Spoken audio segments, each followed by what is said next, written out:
நாய்களை முழுதாக ஒழிக்கிறது என்ன பேராபத்துக்குன்னா எலிகள் பெருகும், அப்போ பிளேக் நோய் வரும். இப்போ இந்த நோய் அதிகரிக்குதுன்னா அந்த நோய் வரும். எதையும் ஒரு சமநிலையில் வைக்கணும். அப்போ அதை முறையாக மாநகராட்சி நாய்களை எடுத்து அதுக்கு தடுப்பூசி போட்டு அது பண்ணணும்.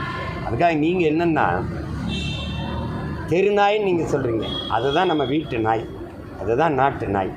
நம்ம வெளிநாடுகளில் இருக்கிற இந்த உயர்தர நாயை வீட்டுக்குள்ளே கொண்டு வந்தோடனே நம்ம ஆள் ரோட்டுக்கு வந்துட்டான், அவன் தெரு நாயாக ஆகிட்டான்.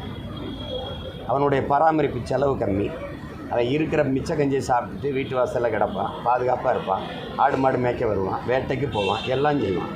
இவனுக்கு தனியாக பிஸ்கட், அந்த உணவு தனி, அவனுக்கு தனி மருத்துவம், அவனுக்கு தனி. அவர் குளிரூட்டப்பட்ட அறையில் தான் இருப்பார். அவர் ஒரு குட்டி, ஒரு நாய்க்குட்டி 25-20 1 லட்சம் வரைக்கும் இருக்குது. இது ஒரு பெரிய சந்தை. அதனால் என் நாயை தெருவில் போட்டு அவன் நாயை வீட்டுக்குள்ளே கொண்டு வந்துட்டான். அதனால் அது வீட்டு நாயாக அது தெரு நாயமாக இருக்குது. இதான் நாய், நம்ம நாய். அது உரிய பராமரிப்பு இல்லாதனால அது எண்ணிக்கை பெருகிருச்சு. அது அரசு அது பொறுப்பாக எடுத்து அணுகணும். அதுக்காக நாயை முழுதாக ஒழிச்சிடுறதுங்கிறது, ஏழ்மையை ஒழிக்கணும்லாம் ஏழைகளையெல்லாம் கொன்றணுங்கிற முடிவு வரக்கூடாது. புரியுதா? குடிசை இல்லா வீடுனா குடிசையெல்லாம் தீ வச்சு கொளுத்திடுறதுலான்னு வரக்கூடாது. அது ஒரு சரி பண்ணும் அதை.